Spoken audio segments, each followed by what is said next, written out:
Európu zasiahla vlna rozsiahlých lesných požiarov. Oheň zasiahol krajiny ako Španielsko, Francúzsko, Portugalsko, Grécko či Bulharsko. 10 000 ľudí museli opustiť svoje domovy a hasiči na mnohých miestach pokračujú v náročnom boji s plameňmi. Popri samotných požiaroch sa rozprúdila aj politická diskusia.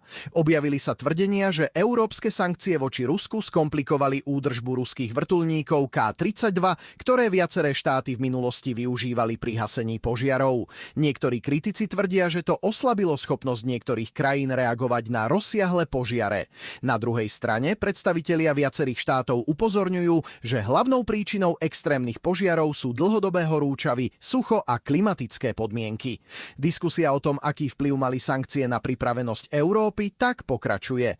Zatiaľ však neexistuje oficiálny záver, že by boli rozhodujúcou príčinou rozsahu súčasných požiarov. Čo si o tom myslíš ty? Napíš svoj názor do komentára a odober minútovú politiku.